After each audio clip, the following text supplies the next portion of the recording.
Hello बच्चों, सो एक बार फिर से आपके अपने चैनल में आपका बहुत बहुत स्वागत है। इस वीडियो लेक्चर में मैं आपको कुछ ही मिनट्स में एक बहुत ही बेहतरीन रिएक्शन सिखाने वाला हूँ, कार्बाइल अमीन रिएक्शन।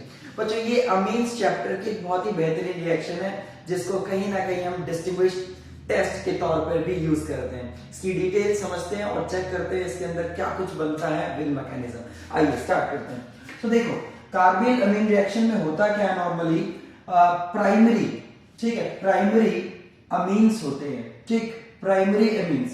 अभी प्राइमरी अमीन्स जो है वो आपके एलिफेटिक हो सकते हैं, एलिफेटिक मतलब ओपन चेन वाले, या फिर ये आपके हों एरोमेटिक, क्या हो एरोमेटिक। तो इसके अंदर, ठीक है, इसके अंदर जब हम क्लोरोफॉर्म और KOH का मिक्सचर ऐड करते हैं बच्चों, तो होता कुछ यूं है कि अगर प्राइमरी अमीन के अंदर आप ये मिक्सचर ऐड करते हैं तो आपको कुछ जो ऑब्जर्व होता है कुछ बहुत अलग है। एक ऑफेंसिव स्मेल आती है जिसको हम फाउल स्मेल भी बोलते हैं, ये रिलीज होती है। अभी किस वजह से रिलीज होती है या सिस्टम में क्या कुछ ऐसा चल रहा है जिसकी वजह से ये फाउल स्मेल रिलीज हुई, तो देखो होता क्या बच्चों, अब प्राइमरी अमीन को हम इस तरीके से रिप्रेजेंट करते हैं। अब यहाँ पे अगर कार्बन चेन हो, यानी कि एलिफेटिक चेन, सीधी स्ट्रेट कार्बन चेन हो सिंपल, तो फिर वो कहीं ना कहीं आपका आर यहाँ पे शो कर सकते हैं। और अगर एरोमेटिक है तो यहाँ पे बेंजीन होगा, इस जगह पे क्या होगा, बेंजीन हो सकता है। तो ऐसे में आपने क्या किया, जब इसमें क्लोरोफॉर्म और KOH इन दोनों का मिक्सचर जब इसके अंदर ऐड किया, तो कुछ सिस्टम में ऐसा होता है कि जो आपका प्राइमरी अमीन है ना, ये बदल जाता है आपका आइसोनाइट्राइल में। किसमें चेंज होता है, आइसोनाइट्राइल। अल्काइल है तो अल्काइल आइसोनाइट्राइल बन जाता है। अगर आपका यहाँ पे बेंजीन है तो ये एरोमेटिक आइसोनाइट्राइल या आइसोसाइनाइड हम बोल सकते हैं, ये बन जाते हैं। ये जो ऑफेंसिव स्मेल एक्चुअली जो आती है बच्चों, ये सिर्फ इस वजह से आती है क्योंकि इसमें आइसोनाइट्राइल बनते हैं। और आइसोनाइट्राइल की जो स्मेल होती है, जो बदबू होती है, वो बहुत ही बेकार मतलब खतरनाक होती है, ठीक है, बिल्कुल प्लीजिंग तो बिल्कुल नहीं है, ठीक है। फॉल स्मेल का मतलब कि कहीं ना कहीं बेकार स्मेल, जो आप बिल्कुल स्मेल करना ही नहीं चाहते। इसके बाई प्रोडक्ट जो होते हैं, इसमें सॉल्ट मिलता है पोटेशियम क्लोराइड का, और बाई प्रोडक्ट में वाटर की फॉर्मेशन होती है। रिएक्शन को अगर बैलेंस करूं तो सबसे पहले मैं आपको यहाँ पे क्लियर कर दूं, 3 क्लोरीन की वजह से यहाँ 3 मोल सॉल्ट निकलता है, साथ ही साथ यहाँ पे आपके 3 मोल्स ऑफ पोटेशियम हाइड्रोक्साइड और 3 वाटर पार्टिकल्स रिलीज होते हैं। अब सवाल ये उठता है कि रिएक्शन कैसे हुई, तो कैसे हुई इसके लिए भी मैकेनिज्म डिस्कस करते हैं, साथ ही साथ इसकी इंपॉर्टेंस की बात करते हैं और कुछ एक एग्जांपल करके देख लेते हैं। देखो, एग्जांपल की अगर बात करें तो भाई हमारे पास किसी भी टाइप का वो कंपाउंड उन्होंने हमें प्रोवाइड किया, सपोज इट इज एनिलिन। ये क्या है भाई, एनिलिन, और एनिलिन में हम यही मिक्सचर ऐड कर रहे हैं, ठीक है, इस तरीके से प्रोवाइड किया जाएगा। तो आपको सीधे इसका प्रोडक्ट लिखना है। तो प्रोडक्ट में क्या करना है, आपको जो नाइट्रोजन है उसके साथ की जो हाइड्रोजन है वो हटा देने हैं, और उस जगह पे आपको क्या करना है, कार्बन जोड़ देना है, ठीक है, कार्बन अटैच कर देना है। ये कार्बन अगर आप ओपन फॉर्म में दिखाते हैं तो कुछ इस तरीके से रहेगा भाई, ऐसे 2 कोवलेंट बॉन्ड है और एक इसमें आपका कोऑर्डिनेट कोवलेंट बॉन्ड होता है जो नाइट्रोजन से आपका कार्बन की तरफ बनता है। या कोई भी ओपन चेन वाला कंपाउंड दिया हो, अमीन, ठीक, और यही मिक्सचर आपने उसमें ऐड किया हो कुछ इस तरीके से, तो आपके पास कंपाउंड कुछ इस तरीके से आएगा। आपका जो NH2 है वहां पे आपको काम करना है और उसको बदलना है NC में। बाई प्रोडक्ट वही रहने वाले हैं जो आपने यहाँ पे शो की, तो आपके मेन प्रोडक्ट पे आपको खास ध्यान देना है। अब सवाल उठा है इस रिएक्शन की इंपॉर्टेंस क्या है, और दूसरा सवाल उठता है कि भाई ये रिएक्शन होती कैसे। तो इंपॉर्टेंस की अगर मैं बात करूं बच्चों, तो भाई ये जो आपकी कार्बाइल अमीन रिएक्शन है, इसकी बहुत ही बड़ी एप्लीकेशन है। वो ये कि आप 1 डिग्री अमीन्स को 2 डिग्री और 3 डिग्री से पहचान सकते हो, मतलब 1 डिग्री अमीन्स का आइडेंटिफिकेशन है एक तरीके से ये। तो मैं इसी रिएक्शन को कार्बाइल अमीन टेस्ट भी लिख सकता हूं। भाई टेस्ट क्यों लिखा, क्योंकि ये रिएक्शन जो है एक तरीके से यूज की जा सकती है किस चीज के लिए, आइडेंटिफिकेशन के लिए। So this reaction this reaction can be used as distinguish test या फिर लिख सकते हैं identification for identification of primary amines. किसके लिए बच्चों? Primary amines. ध्यान रहे वो प्राइमरी मीन्स आपके एरोमेटिक हो या फिर एलिफेटिक। ठीक, primary amines from secondary and 3D। तो एप्लीकेशन तो ये हो गई कि ये कहीं ना कहीं आइडेंटिफिकेशन टेस्ट के रूप में काम आता है। किसके लिए? प्राइमरी अमीन्स के लिए। लेकिन इसका भाई फायदा तो एक नुकसान भी तो है। But using this method you are unable to distinguish between, using this reaction we can't distinguish between 2 degree and 3 degree amines, है ना। प्राइमरी को तो पहचाना जा सकता है, लेकिन अगर 2 डिग्री और 3 डिग्री अमीन्स दिए तो इस रिएक्शन से हम नहीं पहचान सकते। बात समझ आई? फायदा और नुकसान समझ आया? चलिए तो अब बात करते हैं कि सर रिएक्शन होती कैसे। तो आते हैं मैकेनिज्म पे। ठीक है बच्चों, आपने नोट कर लिया होगा।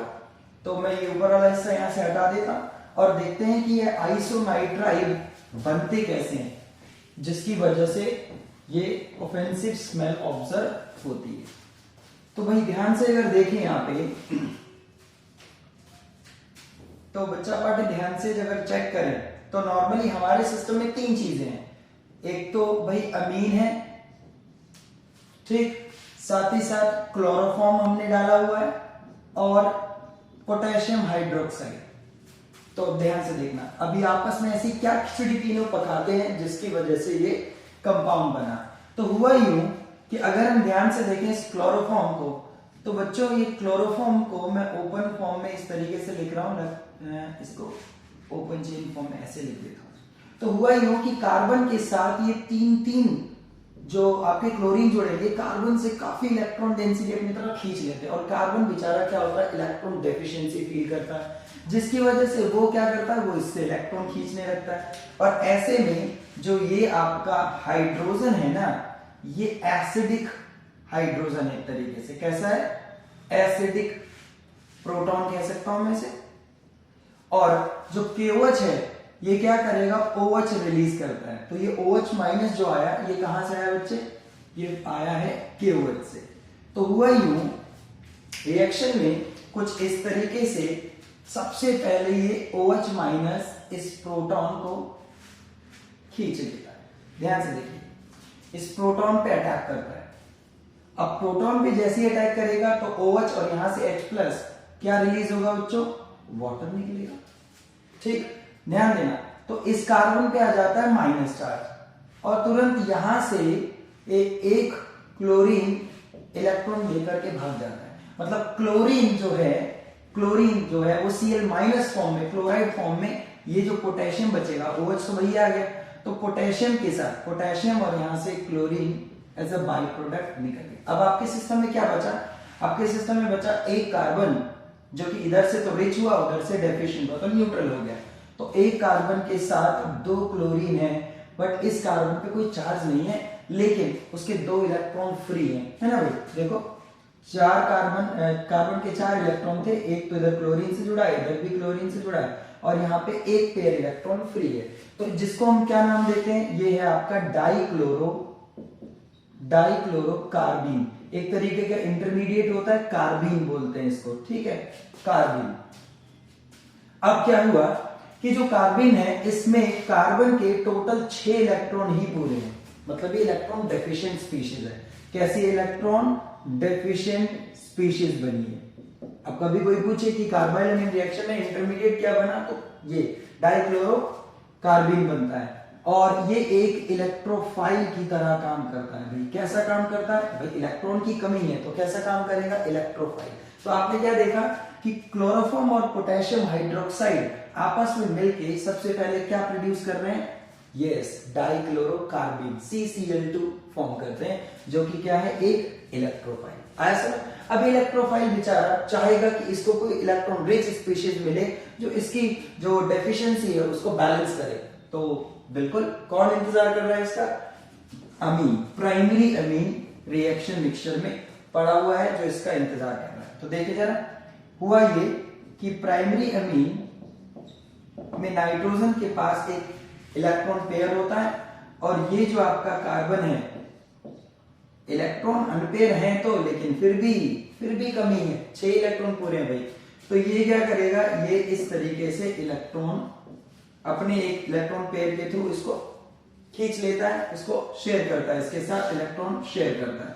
तो अब हुआ क्या, अब यहाँ पे नाइट्रोजन है, ठीक, जो 2 हाइड्रोजन से ऑलरेडी जुड़ा था भाई, और इस साइड से अब जुड़ा है वो क्लोरीन से, है ना, मतलब इस साइड से कार्बन से जुड़ा और वो क्लोरीन से 2 साइड से जुड़ा हुआ। अब यहाँ पे जरा चेक करने वाली बात ये, नाइट्रोजन जो है वो आपका इलेक्ट्रॉन पेयर इसे दे रहा है ना, इलेक्ट्रॉन पेयर दे रहा है, तो ये इलेक्ट्रॉन डेफिशिएंट हुआ, और क्योंकि वो न्यूट्रल था और उसने इलेक्ट्रॉन पेयर एक्सेप्ट किया, तो कहीं ना कहीं वो क्या हो जाएगा, रिच। यहां तक आराम से चेक करो पहले तो, ठीक है, यहां तक चेक करो। ओके, ये लाइन हटा देता हूं मैं।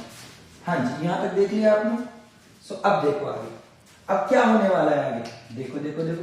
अब नाइट्रोजन जो है वो ज्यादा टाइम के लिए थोड़ी ना वो पॉजिटिवली चार्ज रहेगा, वो यहां से क्या करेगा, ये देखो, वो यहां से एक और इलेक्ट्रॉन लूज करेगा, मतलब एक प्रोटॉन लूज करेगा। बेसिकली कहेगा ये एसिडिक प्रोटॉन है ना, या यूं कहें कि आपके सिस्टम में KOH तो अवेलेबल है ना, तो दूसरा OH माइनस एक और आएगा जो इस प्रोटॉन को खींचने की कोशिश करेगा। ये बहुत सही स्टार्ट है। देखो एक और KOH, क्योंकि 3 मोल आपने पीछे रिएक्शन में देखिए ना, यहाँ पे 3 मोल की जरूरत पड़ रही है ना, 3 मोल्स की, तो 1 मोल तो यहाँ पे कंज्यूम हो गया KOH, और एक और यहाँ पे आया, ठीक है, ये OKOH से ही आया ना, फ्रॉम KOH, ठीक है ना।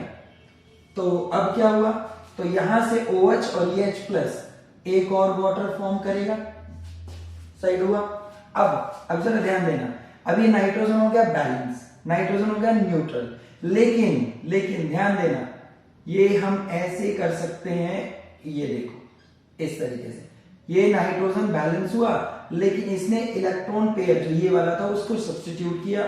तो इस बेसिस पे देखा जाए तो आपके पास आएगा अब ये आंसर, ध्यान से देखो, ये बैलेंस हुआ, ठीक, और इस साइड से एक और क्लोरीन निकलेगा।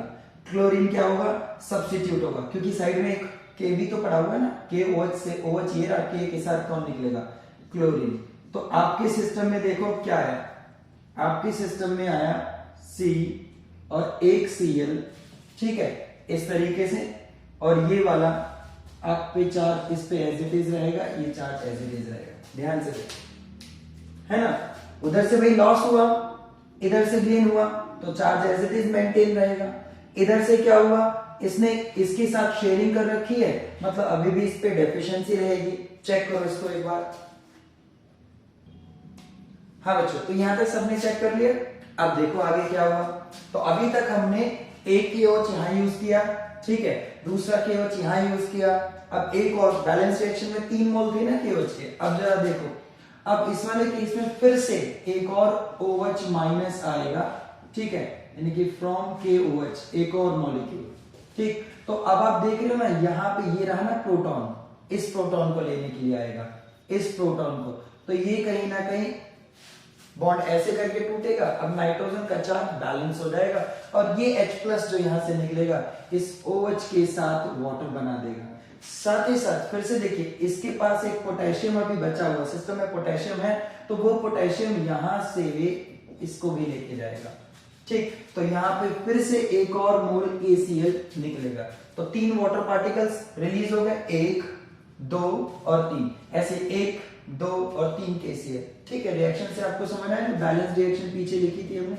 अब यहाँ पे क्या बचा, चलो चेक करो। N पे कोई चार्ज नहीं रहेगा क्योंकि बैलेंस हो चुका है। Double bond as it is रखना है, और कार्बन पे पहले से रिच था कार्बन, और एक इलेक्ट्रॉन मतलब पेयर उधर से लूज हुआ है, मतलब डेफिशिएंसी अब वहां पे आई, लेकिन पहले से माइनस था, अब डेफिशिएंट है, तो बैलेंस हो गया, ठीक है। लेकिन आप सब यहाँ पे सोच रहे होंगे कि ये कंपाउंड तो बन चुका है, कंपाउंड तो बन चुका है, बट कार्बन की वैलेंसी तो पूरी नहीं है, तो कोई दिक्कत नहीं है। नाइट्रोजन के पास जो इसका 1 पेयर बचेगा, क्योंकि नाइट्रोजन के तो 3 इलेक्ट्रॉन यूज हुए हैं, तो तो एक पेयर है ना इसके पास बचा हुआ, उस एक पेयर से इधर क्या बनाएगा ये, उसके साथ क्या बनाएगा बच्चों, बिल्कुल कोऑर्डिनेट बॉन्ड बनाएगा, तो जिसमें हम इसको ऐसे सीधे ही इस तरीके से दिखा सकते हैं। तो ये रहा आपका फाउल स्मेलिंग कंपाउंड। होप कि आपको समझ आया होगा कि किस तरीके से प्रोडक्ट बना। तो कंप्लीट बैलेंस रिएक्शन में क्या हुआ, हमारे पास 3 KOH कंज्यूम हुए और हमारे पास जो प्रोडक्ट आया वो आइसोनाइट्राइल आया। बाय प्रोडक्ट में देखें तो कितने KCl निकले थे बच्चे, 3 KCl निकले थे, और आपने ये भी चेक किया कि 3 वाटर पार्टिकल्स रिलीज हुए। समझ आया सब लोगों को? ठीक है, वीडियो अगर अच्छी लगी हो और समझ आया तो प्लीज एक लाइक जरूर कर दीजिएगा और चैनल को सब्सक्राइब करें। Thank you for watching.